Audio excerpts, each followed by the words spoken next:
খুব মনোযোগ দিয়ে কোশ্চেন পড়ো এবং কি বলা হয়েছে সেটা একটু দেখো। আর এখানে এস এবং এল এফ লেখা আছে, ওই দুইটা জিনিস কি সেটা আমি তোমাদেরকে বলতেছি। পড়ো পড়ো পড়ো।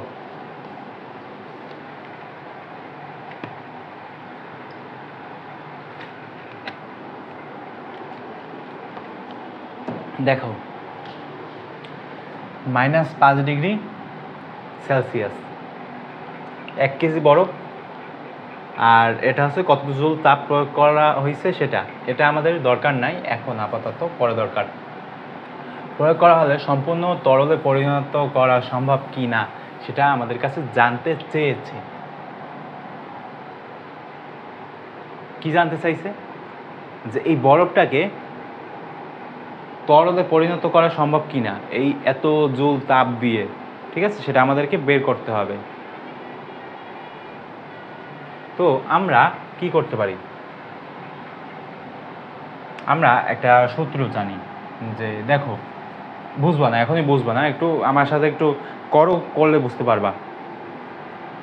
Q1 = কি লিখতে পারি? Q1 = আমরা ms ডেল থিটা লিখতে পারি, বা ms ডেল টিও লিখতে পারি। এই থিটা মানেই মনে করে নাও যে তাপমাত্রার কথা আমি বলতে চাচ্ছি। তো এখানে তোমার m কি আছে? অবশ্যই কিন্তু একটা m আছে। কোথায় আছে? এই যে m = 1 কেজি, m = 1 কেজি। আর s কি আছে? হ্যাঁ, s এর মান একটা দেওয়া হয়েছে। s এর মান কি? এটা হচ্ছে তোমার বরফ গলানোর যে সুপ্ত তাপ, সেটা। এটা হচ্ছে কোশ্চেনে দেওয়া থাকবে, বা অনেক সময় কোশ্চেনে নাও দেওয়া থাকতে পারে, সেক্ষেত্রে মুখস্থ করে নেওয়াই সবচেয়ে বেটার, ঠিক আছে? এই জিনিসটা আর এই জিনিসটা কোশ্চেনে অনেক সময় দেওয়া থাকবে না, তখন কিন্তু মুখস্থ বিদ্যা কাজে লাগাতে হবে, তখন কিন্তু লিখতে হবে। আর ডেল থিটা মানে কি? দেখো, এখানে m = 1 গুণ এই যে 2100 গুণ এই যে ডেল থিটা মানে কি? মানে হচ্ছে তোমার প্রথম ক্ষেত্রে, ঠিক আছে? এটা হচ্ছে প্রথম ক্ষেত্রে, আমাদের এরকম দুইটা বের করতে হবে। তো এটা হচ্ছে তোমার প্রথম ক্ষেত্রে। তো মনে করো যে -5 ডিগ্রি থেকে প্রথম ক্ষেত্রে হচ্ছে তোমার -5 ডিগ্রি থেকে হচ্ছে তোমার 0 ডিগ্রি সেন্টিগ্রেডে নেওয়া হয়েছে তাপমাত্রা প্রথম ক্ষেত্রে। এই যে এখানে যে ম্যাথটা করতেছি না, Q1 মানে হচ্ছে তোমার -5 থেকে 0 ডিগ্রি সেন্টিগ্রেডে নেওয়া হয়েছে, অর্থাৎ বরফটা আগে তোমার -5 ডিগ্রি সেন্টিগ্রেডে ছিল, সেখান থেকে তোমার 0 ডিগ্রি সেন্টিগ্রেড বানানো হয়েছে।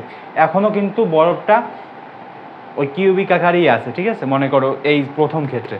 তো যদি এরকম হয় তাহলে আমরা কি বলতে পারি? 0-র সাথে মাইনাস দিতে পারি। 0 কেন আগে আসবে? কারণ 0-তে হচ্ছে আমরা নিচ্ছি, সেজন্য যেখানে নেব সেটা আগে আসবে। তো আগে আসলো, এখানে সেকেন্ড ব্র্যাকেট, তাহলে এখানে হবে তোমার -5।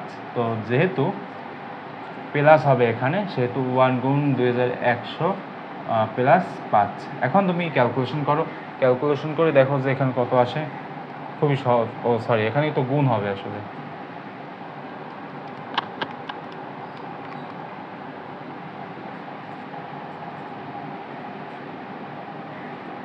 ঠিক আছে, এটা হচ্ছে আমাদের কি Q1 এর মান। Q1 এর মান আসলো, এরপরে আমাদের Q2 বের করতে হবে। Q2 কিসের জন্য বের করব? Q2 আমাদের এর জন্য বের করতে হবে, কারণ আমরা হচ্ছে এখন এই যে কি বলতো এটা,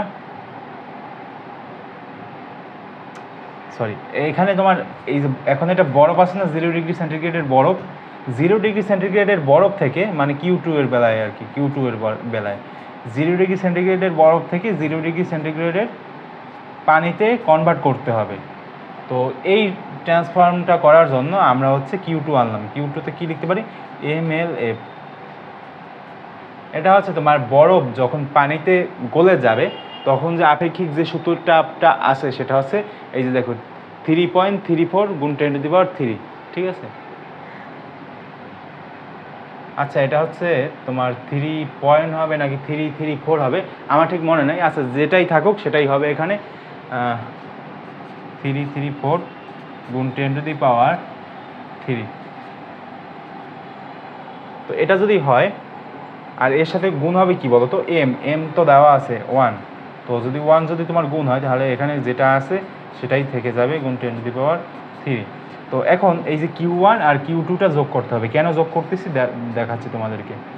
Q1 + Q2 যদি আমরা যোগফলটা নামাই, এখানে নামাই দিই, যে 10500 প্লাস হচ্ছে তোমার 334 গুণ 10⁻³ যেটা আসবে সেটা হচ্ছে 10500 প্লাস 334 গুণ 10⁻³ কত আসবে দেখো তো?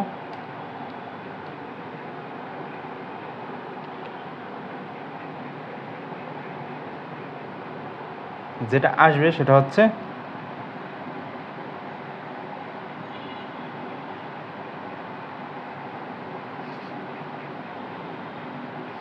0.3445 গুণ 10⁻6 জুল, বা এটাকে তুমি এরকমভাবেও লিখতে পারো যে 344.5 গুণ 10⁻³ জুল। এখন দেখো এই যে জিনিসটা বা এই যে জিনিসটা, এটা কি এটার চেয়ে ছোট না? এটা কিন্তু এইগুলার চেয়ে ছোট, অর্থাৎ এই যে 4 গুণ 10⁻5 জুল এটার থেকে যেহেতু ছোট, অর্থাৎ আমরা বলতে পারি কি যে এই পরিমাণ তাপ প্রয়োগ করে ওই যে বরফটাকে সম্পূর্ণরূপে পানিতে পরিণত করা যাবে। এটা মানে এই সিদ্ধান্তে আমরা উপনীত হতে পারি এই ম্যাথটা করার মাধ্যমে। বুঝতে পারলা? এখানে বাংলা ভাষায় লিখে দিবা যে হ্যাঁ ঠিক আছে এরকম এরকম এরকম শেষ। তো এই ছিল আজকে, তো দেখা হবে পরবর্তী চ্যাপ্টারে।